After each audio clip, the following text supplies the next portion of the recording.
국민 라디오 나란히 가지 않아도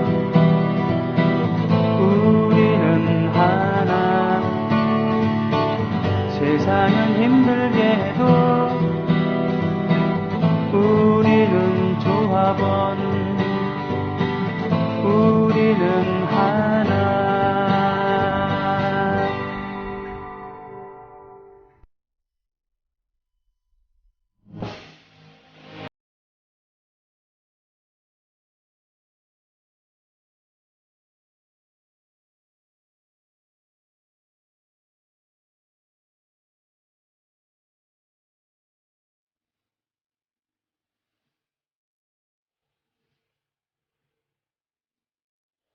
박한용의 라디오 100년 전쟁.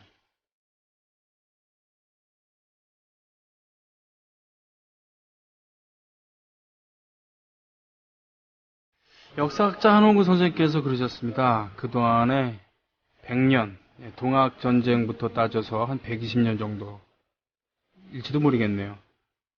그때 소위 말해서 진보 개혁 세력이 이긴 것은 겨우 10년밖에 안 된다. 판판이 깨져왔다 이거죠. 그럼에도 불구하고 역사는 그 100년을 봤을 때 꾸준히 발전해왔다라는 것이죠. 지그재그로 가면서도 말이죠. 한 발자국 갔다가 반 발자국 오기도 하고 말이죠. 라디오 100년 전쟁, 박한용의 라디오 100년 전쟁, 어떠한 일이 그동안에 있었는가 이야기를 나눈 시간이 되기도 하겠군요. 오늘 여운형 선생에 대해서 이야기를 나눈 시간 또 함께하고 있습니다. 자, 오늘도 두 분 함께 오셨습니다. 안녕하십니까? 네, 안녕하세요. 네, 안녕하세요. 네, 박한용 선생님 모셨고요. 네, 그리고 여운형 기념사업회에서 아닌가요? 맞습니다. 여운형 기념관의 장원석입니다. 네, 기념관이군요. 예. 네, 여운형 기념관 장원석 씨. 그 저기잖아요. 그 양평에 국수역에서 내리던가요? 신원역입니다. 신원역이었나요? 예. 네, 왜 국수역이라고 생각했지? 네, 맞아요. 국수랑 신원은 다른데 내가 국수를 먹고 싶어서 그런가? 네. 신원역에서 내려서 뭐 산보 삼아서 좀 걸어가면은 8분 거리예요. 네네. 그러니까 거의 등산로도 많고 네네. 자전거 이제 자전거 길도 많이 있죠. 가는데 네. 잠깐 산길 따라 그죠? 네. 한 5분에서 10분 사이면 바로 나옵니다. 네. 네. 아주 전시 잘 돼 있어요. 그렇군요. 자, 오늘 어떤 얘기를 먼저 시작해 주시겠습니까?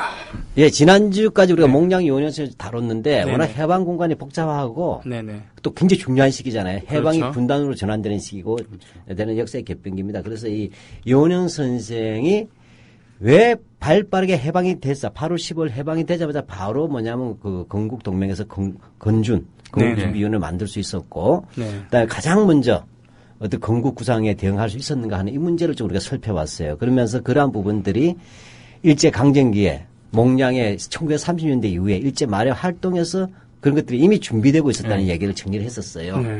예, 그렇게 해서 우리가 8월 10월 날 바로 아침에 그죠? 예. 엔도 정부총감이 송진우를 교섭했다가 송진우는 거절하고 요원형하고 이제 합의를 해가지고 뭐냐면 사실 일정하게 치안을 이양받은 거죠. 일정하게. 네. 그렇게 해서 건국 치안대를 조직하고 그다음에 건국준비위원회를 만들었죠. 예, 그렇게 해서 바로 8월 17일 날 바로 건준 1차 조각이 됩니다. 예, 그래서 위원장의 요원형, 부위원장의 안재홍 선생. 원래 조선일보 그렇죠. 사장. 원래 조선일보 사장. 박모천. 예. 이렇게 해서 건준이 1차로 부서를 만들고 20일 날 2차 조직 확대하고 그다음에 9월 4일 날 3차 조직 개편하면서 이제 사실은 인민공화국으로 나아가게 됩니다. 예. 이렇게 돼서 그 이야기를 우리가 하면서 일제 말기까지 얘기를 했던 것이죠. 네네. 예. 그래서 다시 정리해 보자면 바로 이 건준이 만들어지고 나서 9월 6일 날 전국 인민 대표자 회의라고 하는 것이 경기하고 지금 헌법재판소죠. 예. 예, 자리에서 열립니다. 이때 이제 여운형 선생이 이제 바로 전국 인민 대표자 회의 임시 의장에 선출되면서 인민공화국으로 만들어지죠. 예. 여기서부터 좀 얘기를 해보시면 좋을 것 같아요. 예. 예, 그러면 저 두 분께서 중심이 돼서 얘기를 하시고 저 옆에서 슬슬 이렇게 끼는 걸로 하려고 갔는데 어떠세요? 원래 끼는 게 아주 중요한 거예요. 반박자 늦으면 안 됩니다. 예, 아니 저 어렸을 때 공부하는 걸 봐서는 정말 인공 제도권 교육에서는 인공이 정말 빨갱이 치하였고 그리고 정말 사람 살만한 데가 못됐다라고 가르쳤지만 역사를 통해서 사료를 통해서 검토해본 바로는 상당히 자치 조직이 광범위하게 돼 있었고 능히 나라를 조직할 만한 그 정도의 준비가 돼 있는 심지어 군사 조직까지 이렇게 돼 있었는데 그거를 전체를 미군정이 깡그리 무시하고 탄압했다. 네. 거기에 김도한 일파도 한몫하고 그러면서 싹이 완전히 무너졌다.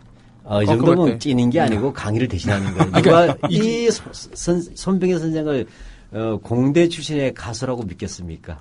아니 이 정도인데 그냥 대학 거칠게 알고 있는데 왜 그렇게 어이없이 무너지고 말았을까? 또 그것 궁금하기도 하고 그런데요. 그래서 요 부분을 좀 얘기 좀 해주시죠. 네, 세 가지 쟁점이 나올 것 같아요. 네네. 그래서 우리 오늘 또 전문가 나오셨으니까 첫 번째로 이런 비판이 있어요. 이제 우리가 인민공화국 자체를 모르는 분도 많습니다만은 뭔가 인민공화국은 북조선 인민공화국 느낌 드니까 빨갱이 나라 이렇게 하는데 첫 번째로 이른바에서 독립운동 지도자들이 거의 황국하지 않은 상태에서 혼자 치고 나가서 만든 거 아니냐. 예. 이거 미리 지가 해먹으려고 한 거 아니냐. 그렇죠. 라는 비판이 첫 번째 있어요. 두 번째로 이 인민공화국은 빨갱이 정부 아니냐. 그러니까 여운형도 빨갱이 수괴다라는 거. 세 번째로 아까 말씀드렸지만 결국 이것이 이제 인공의 성격에는 의미가 되겠죠. 두 개 합치면 이 두 가지가 제일 큰 이제 논쟁이 되고 있고. 그다음에 마지막으로 아까 미군정 왜 이것을 철저하게 해체하려고 할 수밖에 없었는가. 또는 인공에 대한 각 정치 세력의 대응들 이렇게 세 가지 같아요. 이 부분에서 몽양 여운형의 위치가 다시 확인될 수 있겠다 이런 생각이 듭니다. 예. 근데 먼저 이제 이 쟁점이 뭐냐면 왜 이렇게 인민공화국을 그렇게 만들려고 했을까? 예. 그거부터 또 좀 설명해 주시면 좋을 것 같아요. 예. 인민공화국 설립에 대해서 연구자들 사이에도 논란이 많습니다. 그래서 크게 되고 있는 것이 이 절차적으로 이게 합당한 것인가? 예, 절차적으로. 너무 좌익들만 한 게 아니냐.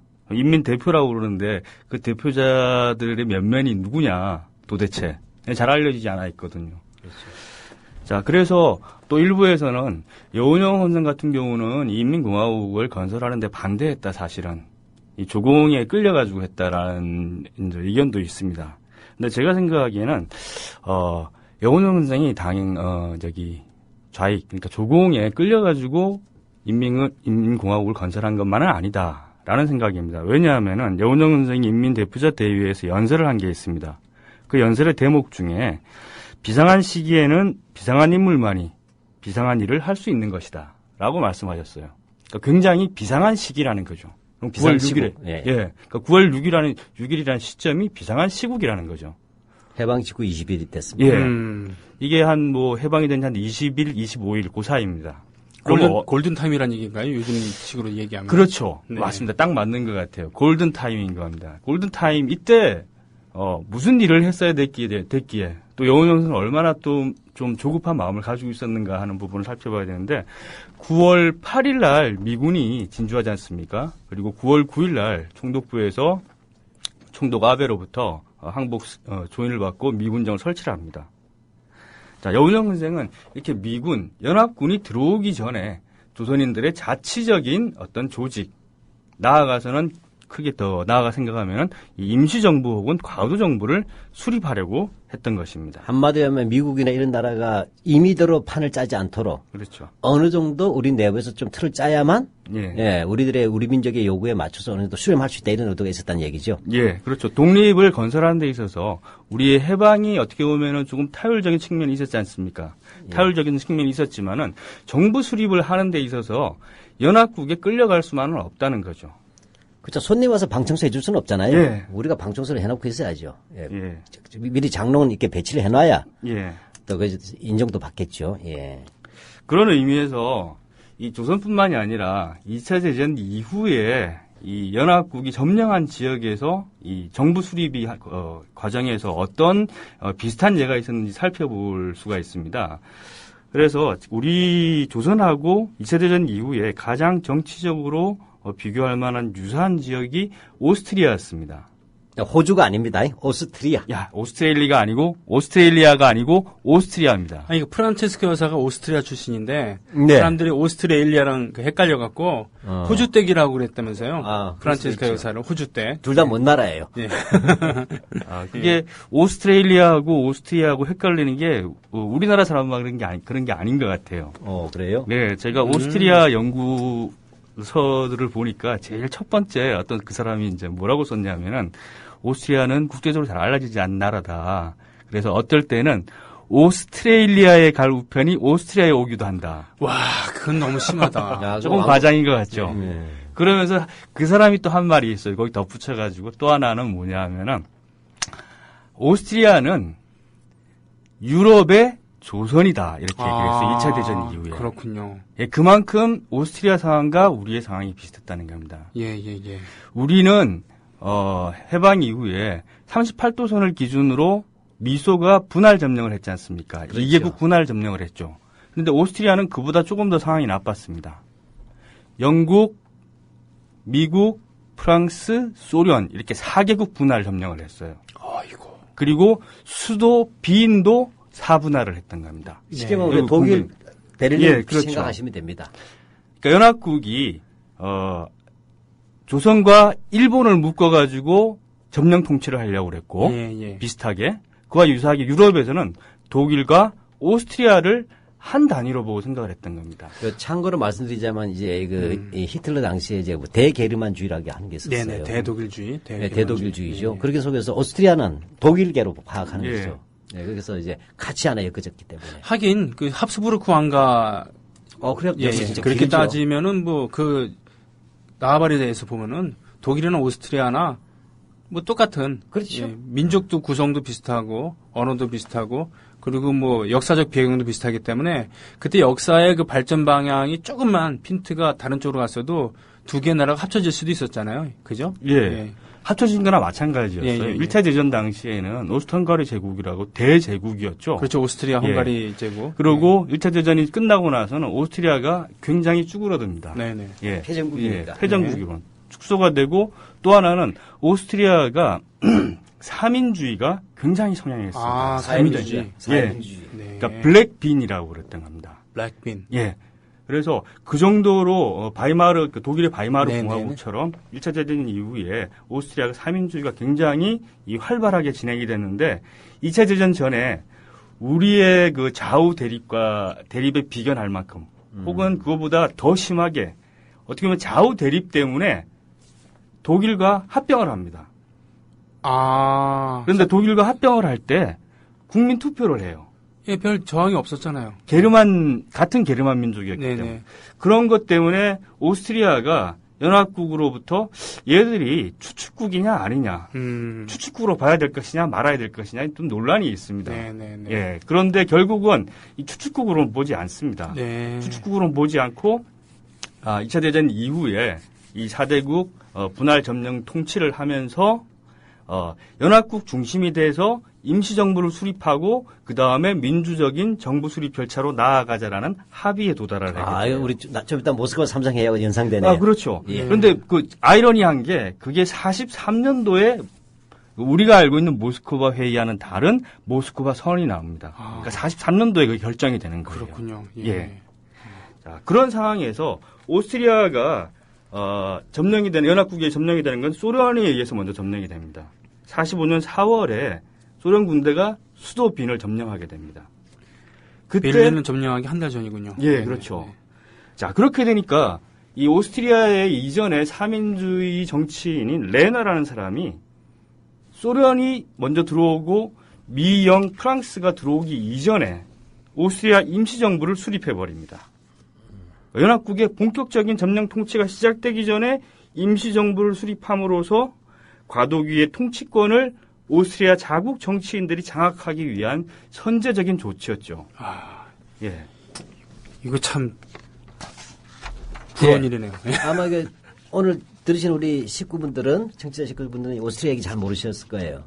예, 그런데 향후에 우리 오스트리아와 조선의 2차 대전 이후에 해방 이후의 상황을 비교해 보면은 우리가 시사받을 점이 많지 않을까. 특히 예. 인민공화국이라든지 이런 부분이 설립된 부분에서 인민공화국을 설립한 사람들이 도대체 어떤 의도를 가지고 뭘 하려고 했는가 생각을 해볼 수 있는 게 하나의 비교사적인 측면에서 고찰할 수 있는 그런 것 같습니다.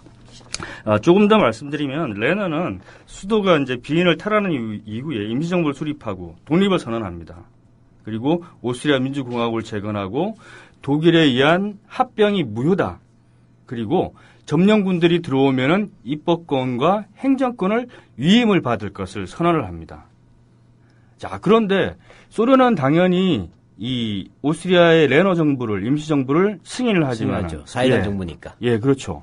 미국, 영국, 프랑스 같은 경우는 승인하기를 처음에는 주저합니다. 왜요? 사회주의권이라고. 이제 색깔론이죠. 그렇죠. 예. 야, 이게 참 흥미진합니다. 전쟁은 끝났어. 예.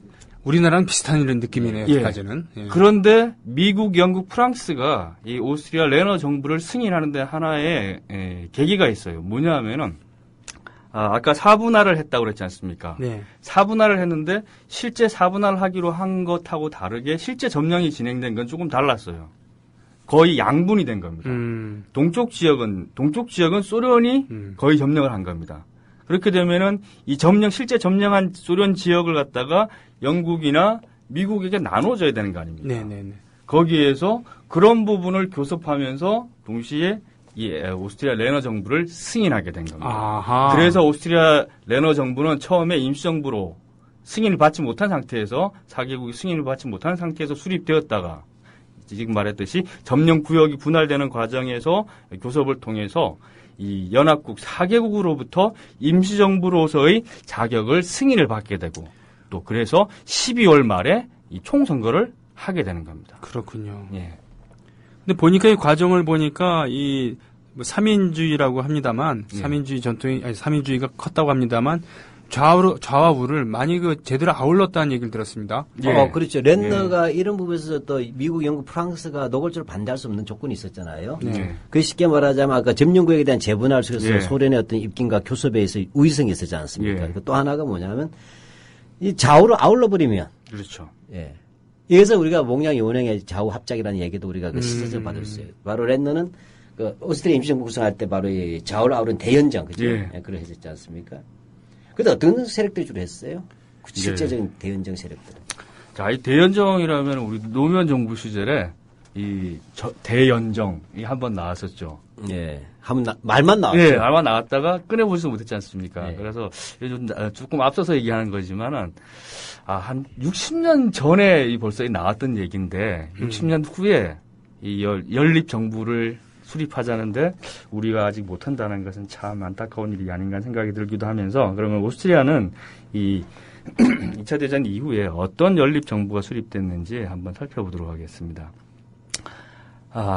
레너는 이 대연정 형태로 임시정부를 수립할 것을 구상했는데 이를 구상한 것은 그 정치 세력 간의 그 타협 그리고 국내의 민중들 사이의 동의 그리고 점령 연합국들로부터 승인을 염두에 둔 겁니다.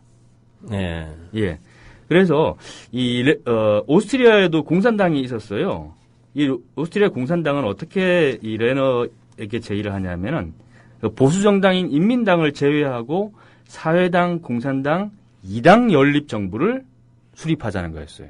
그러니까 이건 좌익 블럭이. 그렇죠. 좌익 연정입니다. 좌익 연립 정부. 그러니까 공산당은 좌익 연정을 제안하고. 네. 예. 그렇죠. 그럼 보수 인민당 같은 경우는 또 뭐라냐 그러냐면 공산당의 지분을 갖다가 굉장히 적게 주자는 겁니다. 그러니까 과소하게 대표를 하게 하자는 거죠. 네. 그런데 레너 같은 경우는 그 두 가지 의견을 다 물리치고 대연정을 수립하자. 레너의 사회당. 그러니까 사회당이 오스트리아에서 가장 큰 정당이었어요.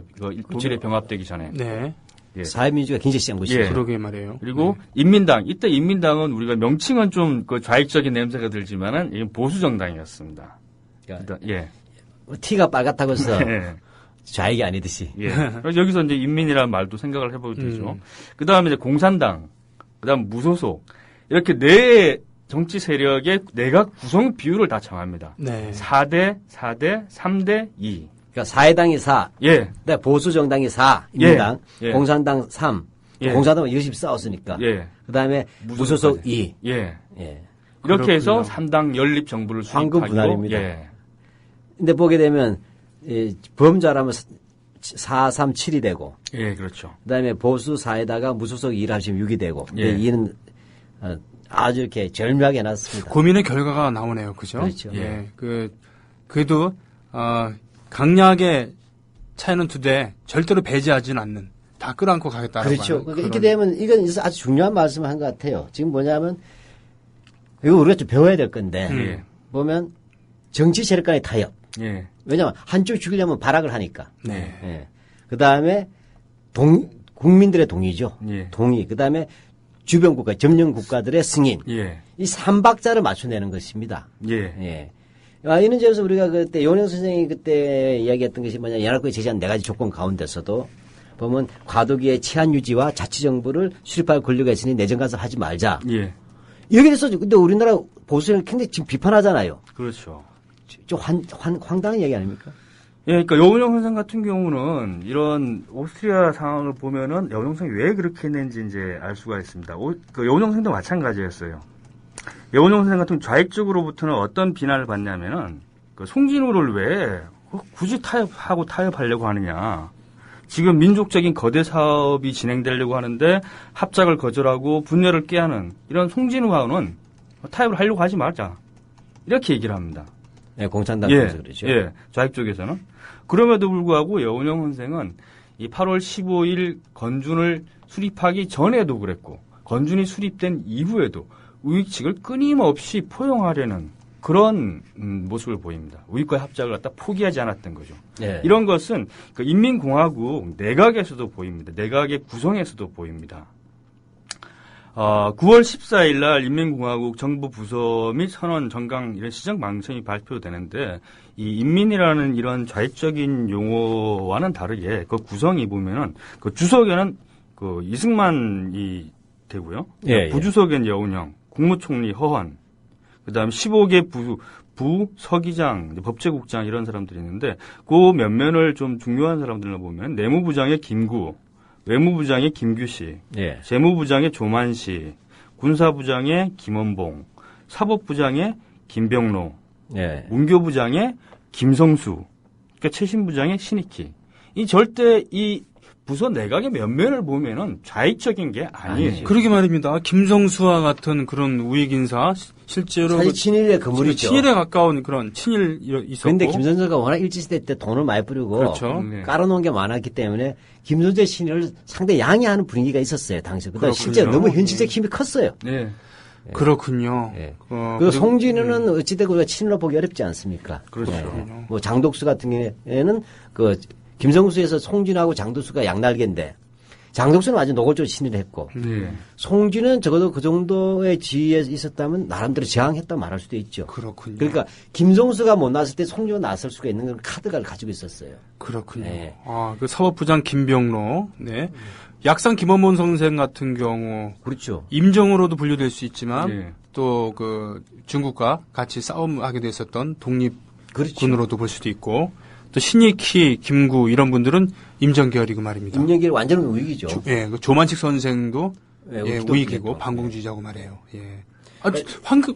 대단한 내각이네 이렇게만 그러니까 지금 됐으면. 이제 이걸 왜 우리가 얘기하냐면 지금 몽양 용현생의 자녀 문자 자체라는 질문 자체는 그거는 뭐냐면 이 집착증이에요. 편집증이에요. 예.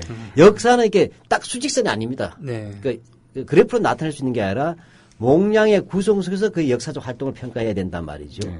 그렇게 봤을 때 지금 몽양 용현생의 비판 중에 하나가 왜 연합군한테 그 뭐냐면 오는데 배은망덕하게 뭐 나가라 내정가서 하지 말라 이따 소리 하느냐라고 얘기하는 비판가들이 있어요. 그 사람들은 보면 우리 그 사람들이 정신이상자다. 우리나라를 우리가 건설하는데 그렇잖아요. 그다음 두 번째로 아까 말했듯이 좌우를 합작하려고 했던 거고 실제 그것은 좌익 주도형 정부는 아니고 진짜 대연립 정부 같았고 이런 오스트리아 경험이라는 부분이 반영되었을까를 보시는 거죠. 예, 그렇습니다. 그러니까 이런 것이 뭐 급박하게 만들어진 것이 아닙니다. 그러니까 여운형 선생 건국동맹 당시에 이미 그 연합국에 제시할 4가지 조건을 갖다가 만들어 놓고 있었어요. 그 중요한 내용들이 뭐냐면 해방이 되면은 과도기의 치안 유지하고 그다음 자치정부를 수립할 권리가 조선인들에게 있다. 그러므로 연합국이 내정 간섭을 하지 말라는 것이었어요. 그리고 그랬기 때문에 빠른 시기에 인민공화국을 수립해서 어떻게 보면 임시정부죠. 임시정부랑 가도정부를 수립해서 연합국과 상대를 하려고 하는 그 그런 중요한 주장을 거예요. 가지고 왜냐하면 있었습니다. 미소 군정이 실시됨으로써 예. 미국과 소련의 입김에서 분돈되는 것을 막는 사실 원칙적 출발이 됩니다. 예. 예, 이 부분에 대해서 오히려 몽량의 어떤 국제적 안목은 놀라운 것이라 봐야 되겠죠. 굉장히 예. 선진적이고. 그렇죠. 그 연합국의 구성을 보더라도 실제로 연합국 그 조선에 대한 그 연합국이라고 하면 미영중소입니다. 그렇죠. 그런데 38도 분할 38도선 분할로 인해서 미소가 분할 점령을 하지 않습니까? 그런데 45년 8월 정도만 해도 미국은 오스트리아와 마찬가지로 조선도 4분할을 할 그 구상을 가지고 있기도 해요. 그런데 4분할과 2분할을 생각을 해보면은 오스트리아를 생각해 보면은 미영, 프랑스, 소련 이렇게 하면 자본주의 국가 3대 1대3이죠. 1대3으로 생각하기 쉽지 않습니까? 예. 근데 실제로 점령 통치가 이루어지는 과정에서는 이렇게 3대 1로 나눠지지 않았어요. 왜냐하면은 프랑스가? 예, 그렇죠. 프랑스 같은 경우는 자기도 2차 대전 과정에서 독일의 패전국이었잖아요. 그렇죠. 그러니까 2차 대전 패전 처리하는 데 있어서는 어떻게 보면 소련과 비슷한 입장을 취한 적이 네. 많았어요. 왜냐하면 그렇군요. 예, 그렇죠. 파리도 점령 당했으니까. 예. 패전국이고. 그리고 영국도 꼭 미국만을 따라준 것이 아니란 말이에요. 그렇기 때문에 이거는 가정이지만 역사에서 가정은 좀 오히려 변수들이 많아야 좋았다. 예. 그러니까 우리도 어떻게 보면은 미소, 영중 또 나쁜 건 아니겠네. 예, 사국이 들어오고 또 거기에 또 그것만이 아니죠. 거기에 대응할 수 있는 우리가 미국, 소련 이런 개별 나라로서 대응하는 것이 아니라 연합국 대 조선 이렇게 대응할 수 있었으면은 그렇죠. 조금 더 상황에 우리가 움직일 그런 공간이 많지 않았나라는 그런 식탁에 생각을 수저가 해봅니다. 많으면 누구도 마음대로 할 수 없잖아요. 예, 쉽게 그렇죠. 말하면 5마리 짐승들이 서로 물고 물리는 관계. 예. 코끼리, 사자, 뭐 쥐, 뭐 고양이 이런 식으로 물리는 관계 된단 말이에요. 근데 예. 지금 이제 인민공화국이라는 것이 빨갱이 국가로 많이 이야기하잖아요. 예. 이 부분에 대해서도 정확하게 이번에 좀 정리하고 갑시다. 우리 예. 예. 정말 빨갱이 국가인가? 이게 국호가 처음에 어떻게 됐죠? 국호가 원래 여운형 선생이나 건국동맹에서 생각한 것은 조선공화국입니다. 그냥 공화국이었어요. 예, 그냥 조선공화국인데 회의에서 어떻게 하다 보니까 조선인민공화국으로 결정이 된 것입니다. 근데 당시의 인민이라는 용어는 이게 좌익들만 쓰는 용어가 아니었어요. 그렇죠. 뭐 학술 용어기도 했었고요. 예. 그죠? 네. 동물한 말은 나도 어릴 때 썼어요. 동무더라 오너라. 예, 그렇죠. 동물관. 달맞이 가자. 근데 이게 좌익용어로 이제 지금 돼버렸죠. 예, 그리고 당시에 보면은 이제 민주주의 설명하는 이런 이제 해설 책자들이 많이 나옵니다. 우리가 이제 많이 알고 있는 게 민주주의 3원칙이 있죠. 국민에 의한 국민을 위한 국민의 정부. 근데 당시의 용어로는 전부 인민에 의한 인민을 위한 인민의 정부. 그게 이렇게 맞아요. 설명이 피플이거든. 됐습니다. 그렇죠. 예. 그 내신이 아니잖아요. 그렇죠. 네. 예, 그래서 이게 인민공화국이라는 게 명칭으로는 좀 좌익적인 냄새가 나긴 하지만은 9월 14일에 발표된 인민공화국 선언, 정강, 시정, 방침 이 내용을 보면은 전혀 좌익적인 그런 게 아니었습니다. 예, 그럼 그 선언의 골자라든지 정강의 핵심들만 한번 좀 설명해 주시죠. 예. 한번 들어보시고 판단하시면 되겠네요. 예, 선언, 시정, 방침, 강령 이런 것들은 이제 전체적으로 보면은 일제시대 때 일제치하에서 국내외 좌우의 독립운동 세력들이 공유하거나 합의한 내용의 수준이었습니다. 선언의 골자는 일제 잔존 세력의 구축을 통한 완전한 독립국가 건설. 이건 우리 임시정부가 똑같아요. 그렇죠. 뭐 모든 독립운동 다 똑같이 말했어요. 예. 그 다음에 진정한 민주주의 사회 실현을 목표로 하고. 이거 다 똑같이 얘기하고. 예. 대중생활의 급진적 향상. 다시 말하면 경제 발전이죠. 해방 이후에 경제를 급속하게 발전시켜야 된다는 건 이 좌우를 떠난 공통적인 관심사였습니다. 그리고 정치적 자유를 확보하고 바깥으로는 이제 미영중소 등 모든 민주주의 국가와 협력할 것을 밝혔습니다. 예, 여기 뭐 이게 이른바 붉은 색깔 없어요. 그렇죠. 예. 이때 인민공화국에서도 그 미영중소를 같은 연합국 그리고 세계 민주주의를 옹호하는 국가로 봤던 겁니다. 네, 그것은 바로 2차 세계대전을 독일, 이탈리아, 예. 뭐 일본과 같은 파시즘 국가와 반파시즘 국가의 대결로 파악하는 방식이죠. 예. 예. 그래서 2차 대전 이후에는 반파쇼 민주주의가 전 세계에 확산될 것을 이제 예상한 겁니다. 자, 이렇게 되면 뭐냐, 일제 잔존 세력 구축이라는 것은 파시즘 해체입니다. 예. 예. 이제 그 파시즘에는 바로 일본 제국주의, 군국주의, 플러스 친일파 친일파. 예, 이런 까지 겁니다. 포함이 되는 거죠. 그 다음에 이제 또 제일 중요한 거라고 볼 수 있는 게 이제 이 토지 문제입니다. 예. 토지 몰수에 대한 것은 어떻게 보면은 임시정부, 대한민국 임시정부에서 밝힌 것보다도 더 조금 나아가지 않은, 좌쪽으로 기울지 않은 그런 내용이었어요. 토지 문제에 있어서. 잠깐, 예. 여기서 우리 참고, 청취자 여러분들 아마 이제 한국 현대사나 일제식민지 시기 책 보면 땅 문제 나오죠. 요즘 우리나라 경제 문제 하면 부동산 집값 문제 나오지 않습니까? 네. 한번 민생의 핵심이 되는데 이때 농업 국가잖아요. 그렇죠. 즉 인구의 절대 다수가 농업인데 절대 다수 농민들이 토지가 없었어요. 그러니까 조선 총독부라든지 네. 예, 국공유지가 있는 거죠. 조선 총독부 소유가 있고 그 다음에는 일본인 지주들, 예. 그 다음에 조선인 친일 지주들, 그 기타 지주들 이렇게 한 것이 10%가 안 되지 않습니까? 예.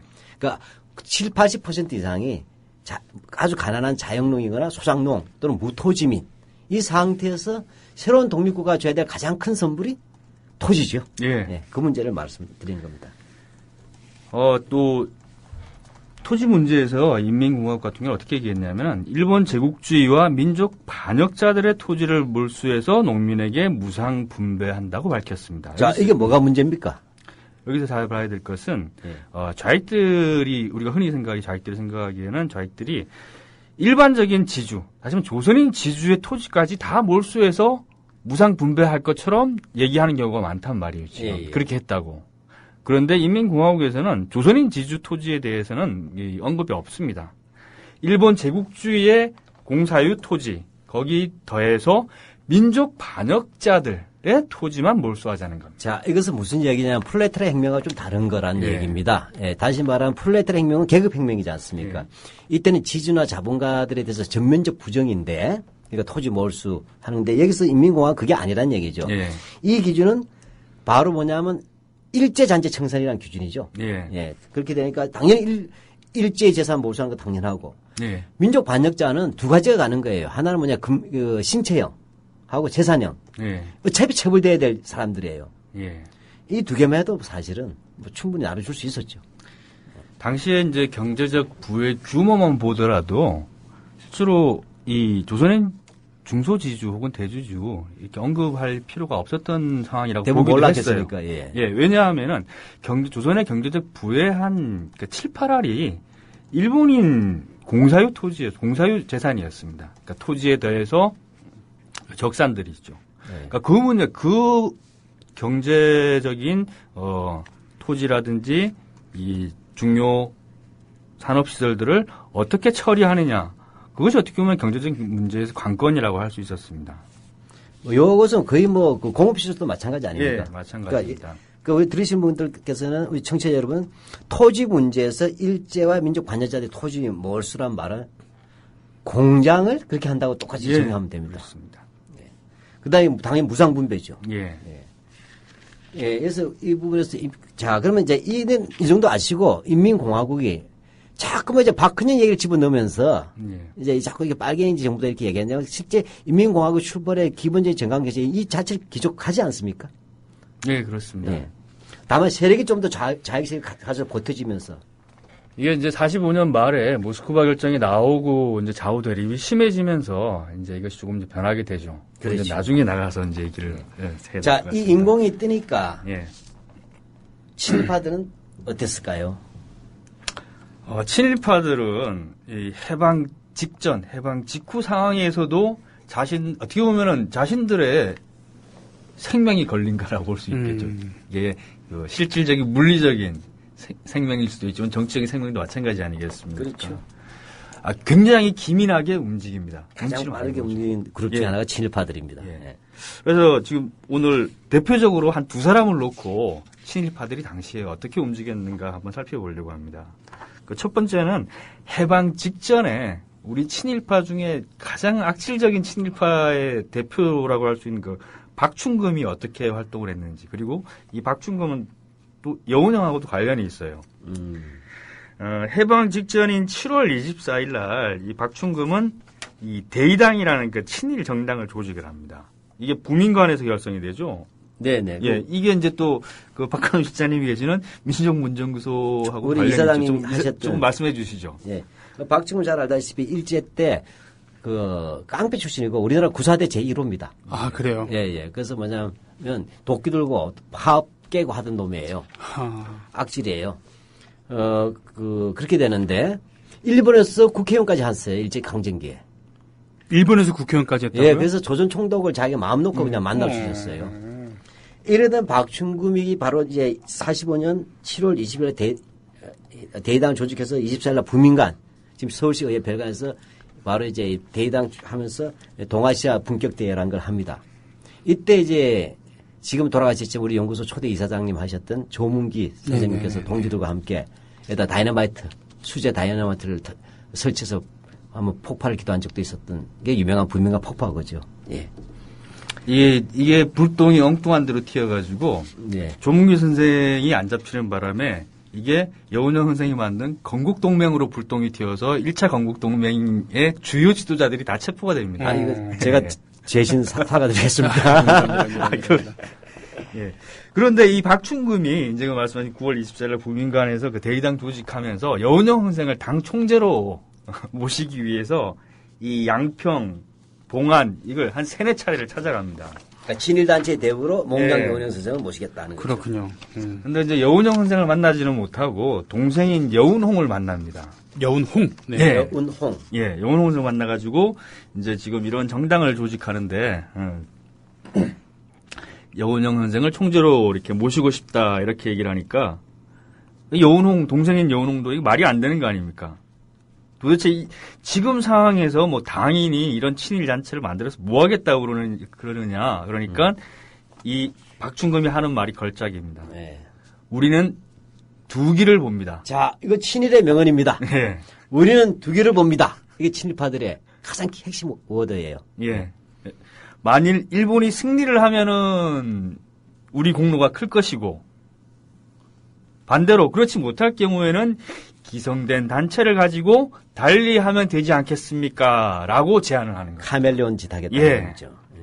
자, 이것에 대해서 여운홍 선생은 꾸짖었다. 예, 이 정도로는 그렇습니다. 정리했으면 좋겠습니다. 예, 지금 그렇습니다. 꽤 여러 장을 갖고 오셨는데 겨우 2장 지금 끝났어요. 예. 너무. 예, 그래서 말도 안 되는 소리 하지 말아라. 마치 지금의 촛불 시민들이 할 만한 그런 정도의 그런 기세를 가지고 꾸짖었겠죠. 네. 예.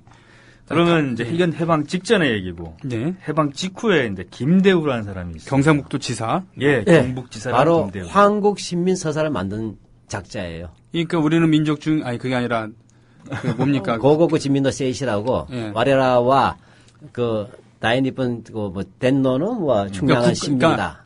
그거 아닙니까? 국계대 맹세의 원조 라고 볼 수가 예, 있죠. 예, 예. 그거를 만든 이건 만든 경북도 작자가 지사 김대우가. 예.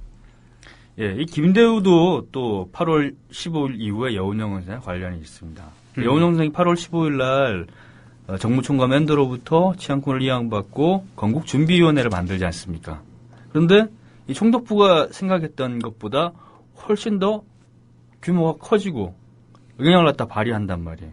그러니까 총독부에서 이걸 갖다가 축소시킬 그런 공작을 하게 됩니다. 그 공작에 중간에 섰던 사람이 바로 김대우입니다. 8월 15일 날 아베 총독이 이 경상북도 지사로 있던 김대우를 호출을 해가지고 16일 날 이 사람이 비행기를 타고 서울로 옵니다.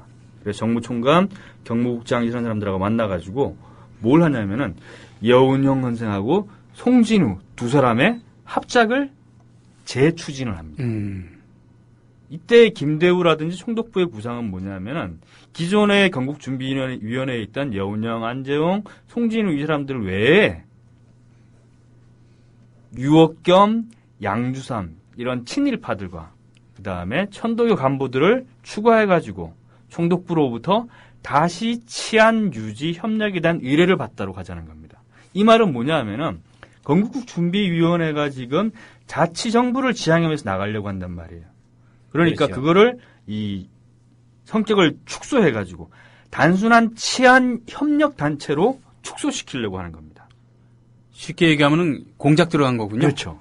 총독부에서 이제 보니까 지금 우리 일본이 이제 얼마 안 남았는데 이거를 제대로 좀 관리해갖고 예? 우리가 낭패를 좀 덜 보게 실질적으로 우리 손 안에서 움직일 수 있게 조선을 이렇게 끝까지 좀 어떻게 해보려고 하는 거였다는 얘기군요. 그죠? 네.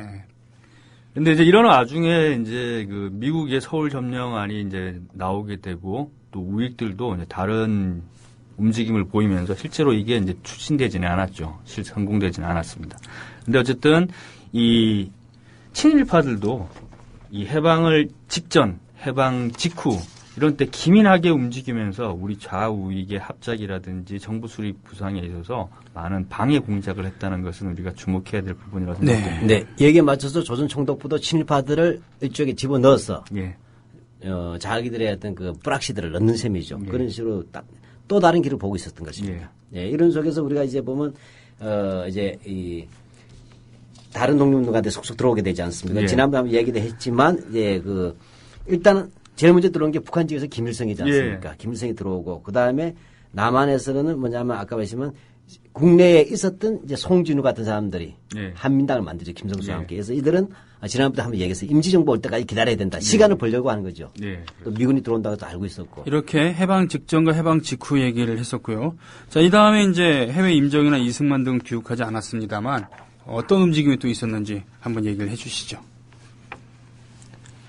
예, 건국준비위원회가 이렇게 만들어지고 나서 이제 국내 우익들, 송진우라든지 이인 이런 사람들이 여운형 합작에 대해서 송진우가 완강하게 거절한 거에 대해서 좀 비판적인 움직임이 나타납니다. 그 대표적인 사람이 이제 미군정에서 검찰총장을 지냈던 그 이인인데요. 송진우가 여운형과의 합작을 거절하게 되면 우익이 이런 과도기의 정치적인 거에서 완전히 배제되게 된다. 그래서 건준에 참여할 것을 제의합니다. 네. 그리고 이 과정에 아까 그 총독부와 그 김대우의 공작이 조금 관련이 있는 것 같아요. 아. 그래서 이제 우익들이 이 건준에 참여할 움직임을 보입니다. 그런데 아까 몇 번 말씀드렸듯이 8월 말에 미군 진주설이 알려지면서 다시 우익들은 건준에 대한 흥미를 잃게 됩니다. 건준에서 빠져나가게 되는 거죠. 다시. 그렇군요. 저쪽에도 힘이 세 보이니까. 예. 그래서 9월 1일에 중경 임시정부 및 연합군 환영준비위원회를 결성하고 9월 4일 날은 그 한민당, 그 신당 발기총회를 이렇게 개최하고 또 국민도회 준비회도 결성하고 9월 16일에는 한국민주당으로 이제 우익들이 이제 결집을 하게 됩니다. 이때부터 이제 그 우익들은 이 중경 임시정부를 등에 업고 연합군 환영준비위원회라고 했지만 사실은 이제 미군 환영준비위원회죠. 미군 환영준비회를 하고 그 다음에 독자적으로 국민대회를 개최하겠다. 이 국민대회라는 것은 어떻게 보면 이제 인민공화국에 대항하는 거죠. 네. 인민공화국이 만들어질 때 인민대표자 대회를 개최했지 않습니까? 그에 대응해서 이제 우익들은 국민대표대회를 국민이 아니라 개최하자. 국민입니다. 예. 그래서부터. 예. 그렇게 하자는 겁니다. 자, 그렇게 되는데 이제 바로 이제 미군이 실제 들어와 버렸어요. 그러면서 예. 이제 인공위 이상이 추락하기 시작합니다. 그렇군요. 역시 생존에 관해서는 비상한 그런 촉각을 갖고 있었던 그 당시 우익이었군요. 그죠? 결과적으로. 예. 네. 그래서 미국이 그 인공을 부정하고 인민위원회 해체를 요구했다고요? 예. 근데 미군이 이제 인공 부정하고 인민위를 해체를 처음부터 사실 이렇게 명시적으로 한 건 아니에요. 미군이 들어온 게 이제 9월 8일, 9일 아닙니까? 근데 한 10월 5일, 10일 이 정도까지는 어떻게 보면은 부인을 했다기보다는 무시를 합니다. 네. 근데 이때는 인민공화국뿐만 아니라 대한민국 임시정부도 승인하지 않았어요. 그렇죠. 그러니까 다시 말하면 미군 정부만이 유일한 통치정부이다라고 생각하는 겁니다. 미군도 역시 그 한반도의 상황을 제대로 파악을 하기 전이었을 테니까요, 아무래도. 그죠? 네. 예. 근데 뭐 질문이 많이 올라오고 있어요. 그래서 지금 좀 난감한 게 말이죠. 저 준비한 거는 지금 뭐 3분의 1도 못했습니다만. 예, 뭐 다음 또 해야죠. 예, 해야 되는데, 오늘은 일단은 여기까지 올라온 질문을 좀 소화하고,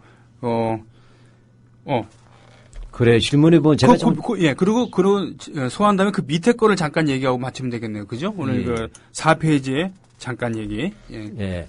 자, 한번 여기서 그 소화할 만한 질문이 어떤 게 있을까요? 일단 우선 뭐게 이제 해방축회 여운형 선생이 네. 8월 18일 개안텔에 나오고 9월 초에 개안텔에 당했다, 테러. 네네. 네. 이것이 바로 박헌영 계열에서 했다라는 거. 네. 그렇게 하면서 이제 헤게모니를 가져갔다는 것이에요. 자, 아. 그게 하나 있고요. 박헌영계가 테러했다는 거군요. 박한용이 아니고요. 예, 박헌영. 저는 양성모음이고 아, 네. 박헌영은 네, 음성모음입니다. 예, 예. 네. 예, 그 다음에, 뭐, 8월 20일쯤에 총독과 치안권과 행정을 다시 해소하러, 감으로써 건준이와 총독부 이중 통치 혼란이 오갔다. 이건 전에 한번 우리가 말씀드렸죠. 네. 그래서 그런 것이 있었기 때문에 그런 뭐 생략하기로 하겠고. 일단 그게 제일 크네. 그 다음에 또 하나가 여운홍이라는 사람, 친일 네네. 아니냐. 네. 뭐 그 이야기, 두 가지 이야기, 그죠? 예. 여운홍은 제가 하죠, 뭐. 예. 그거부터 하시죠. 뭐. 예, 여운홍. 네. 예, 사실 그, 여운형의 동생 여운홍은 홍. 그 국제통이죠. 예. 예, 영어도 잘하고. 예, 그런데 일제 말기에 친일을 합니다. 예, 그래서 친일면 사진에도 들어가 있는 걸 제가 알고 있어요. 예, 되어 있고. 그런 점에서 이제 그렇게 됐는데 해방된 이후에 이제 쉽게 말하자면 다시 여운형이 어떤 오른팔이 돼가지고 역할을 하게 됨으로써 이제 또 친일파들의 형제 부는 봐준 거 아니냐 이런 네. 얘기도 있었어요. 네. 예, 그런데 어찌됐든 여운홍은 친일한 건 맞습니다. 예, 그건 맞고. 그러나 이제 정치적으로 아까 말한 모든 친일파에 다 움직이고 있지 않습니까? 그런 상황에서 여운형은 어쩌면 자기 자신의 독자적 기반보다는 여운형이라는 자기 형의 그 정치적 그늘 속에서 여러 가지 움직이고 있었다고 볼 수가 있겠어요. 그렇군요. 그 시애닝님께서 이러저러한 글들을 많이 올려주셨어요. 예, 조선인민공화국 자체가 상당히 스펙트럼이 이렇게 넓었다라고. 네. 박헌영의 조선공산당 재건파가 확실히 장악했던 측면이 서울중앙지문이 있었지만 지방에서 인민위원회는 지역유지 어르신들이 직접 나서서 치안유지 활동에 나섰던 면이 많았다는 얘기예요. 질문이 하나 있다는데요. 해방되자마자 8월 20일 즈음에 서울에서 총독부가 치안권과 행정권을 다시 회수해버려 권준위와 총독부 이중통치 혼란이 오갔다는 얘기를 어디서 들은 적이 있는데 이 부분이 궁금하다고 매우 구체적인 질문이시군요. 예. 뭐 논란이 있을 만한 부분입니다. 큰 네. 쟁점이죠. 예. 뭐 이것은 이제 그 과도기의 치안이 건국준비위원회 공이냐 아니면은 일제가 다시 권력을 회수해가지고 이 통치가 강화된 거냐라는 논란이 있을 수도 있는 문제이고 또 여타 이제 문제가 있을 수 있는데 실제로 일제가 권력을 회수해 갔다고 해야 될지는 모르겠지만 어쨌든 다시 주요한 이 시설들 방송국이라든지 이런 부분들을 접수를 다시 한 것은 맞습니다. 일본군이 다시 들어오는 거죠. 예, 일본군이 다시 들어옵니다. 그렇군요. 예. 아, 이거 참 웃기네. 자, 그러면 마지막 질문 하나 소화를 하고요. 요거 좀 저도 좀 우리가 정리를 해야 될 것 같은데 아나키스트님께서 올려주셨습니다. KBS 이사장 이인호 할아버지가 친일파면 일제시대 중산층은 다 친일파라는 발언을 했는데 개풀 뜯어먹는 소리예요. 개풀 뜯어먹는 소리다. 예. 예. 그 양반이 그러면 안 돼요. 이인호 선생 그 역사학자가. 네. 보리 일제시대 중산층 이상이 다 친일파라고 얘기하는 게 물귀신 작전이에요. 이인호의 할아버지는 유림에 아주 높은 지위에 있었던 사람이고 유림의 친일을 주도하고 황도 유학 있죠. 쉽게 말하면 유학의 중요한 개념 중에 하나가 충과 효지 않습니까? 그렇죠. 천황은 아버지이고 국가이니까 충과 효가 일치된다 해서 거기에 충성을 다하자는 황도 유학을 제창했을 때 그 보급하고 담당했던 일종의 제국 황도 유학의 나팔수예요. 아, 변질된 거군요. 그리고 해방 이후에 또 4.19 때는 부정선거 원흉의 한 명이에요. 이명세는. 아하하하. 4.19 부정선거 할 때 그게 중산층이 했습니까? 황도 유학이 중산층 거예요? 어디서 역사학을 그렇게 배웠던 대학에서 가르쳤던 사람이 서울대학교까지 고려대학교 서울대에서 역사 가르친 사람이 그런 자기 일신에 자기 기득권 하나 살아남으려고 대도 않은 소리 합니까? 예전에 안 그랬었잖아요, 이 사람. 안종 선생이 평택에 네. 지주였어요. 중지주 이상입니다. 네. 토농이었어요. 독립운동 했지 않습니까? 그렇죠? 백산 안희재 선생, 경주 맞아요. 최부자 다 부자들이에요. 그러게 다 말입니다. 독립운동했어요. 이시영, 이회영 예. 형제들은 물론이고요. 예. 근데 유학의 핵심이었던 자기 할아버지의 핵심은 뭐예요? 의리론 아닙니까? 네. 그 의리론을 가장 먼저 팔아넘긴 게 자기 할아버지 아니에요. 그러니까 이인호 씨가 80년대에는 안 그랬었고 안 그랬지만 그때 네. 특별히 그냥 끈이 없었고 가만히 있었던 것만 봐요. 지금은 이제 그 집안이 연루가 되니까 이런 알량한 논리로서 그 자기 집안을 옹호하고 그 자신의 뭐라 그러나요? 처지를 지금 옹호하려고 하는 그런 얘기를 하고 있어요. 중요한 것은 이인호 씨는 MB 정권 때 들어가면서부터 아주 수구 꼴통과 같은 짓을 했어요. 발언들을. 백번 김구 선생을 가지고 뭐죠? 대한민국 정부 수립에 반대한 인물이라고 얘기하는데 역사학자가 백번 김구를 정리할 때 백범은 어떤 사람이냐? 대한민국 정부 수립에 반대한 사람이다. 이렇게 정리한 역사학자가 유일합니다. 이인호 하나입니다. 그렇군요. 이런 사람이고 그래서 자기 할아버지 이름이 나온 거예요. 네. 친일에도 DNA가 있고 독재도 DNA가 있고 하니까 나만 우리 할아버지가 그러냐 다 그랬다고 하는 가장 추악한 일제시대에 뭐냐면 친일파들의 변절과 변론의 논리들을 그대로 다시 보여주는 사람이에요. 그리고 언제나 권력의 양지만을 찾아다니는 모습들 아닙니까? 그렇군요. 이렇게 정리하면 북의 길을 되겠습니다. 보는 여자. 자, 이런 와중에 10월 3일 인민공화국에서 4월 46년 3월 1일 총선거 성격을 띤 전국인민대표회의 개최를 발표하고 10월 10일 군정장관 아놀드 기자회견을 통해서 명령의 성격을 가진 요구임을 밝히고 군정부 이외에 어떤 정부도 실제할 수 없다고 발표합니다. 이런 와중에 미국이 밀어줄 드디어 메가드의 배려로 한 명이 국내에 들어오게 된다고 했죠. 이게 누굽니까? 바로 그 한 명이 미스터 리 박사.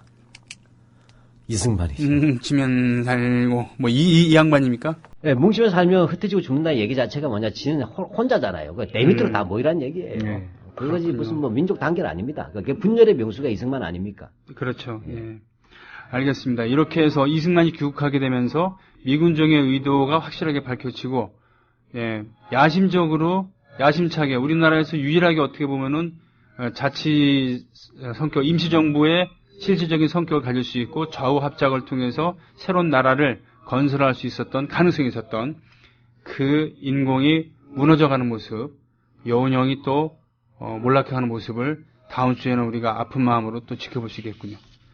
자, 오늘 두 분 수고하셨습니다. 다음 주에 뵙겠습니다. 고생하셨습니다. 고맙습니다. 감사합니다.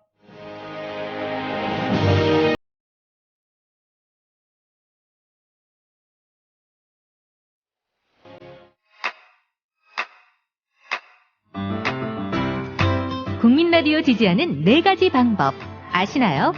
다운로드하기, 별점 주기, 댓글 달기, 구독하기. 국민 라디오를 보다 많은 이들에게 전할 수 있는 가장 손쉬운 방법. 다운로드하기, 별점 주기, 댓글 달기, 구독하기. 잊지 마세요. 다운로드하기, 별점 주기, 댓글 달기, 구독하기.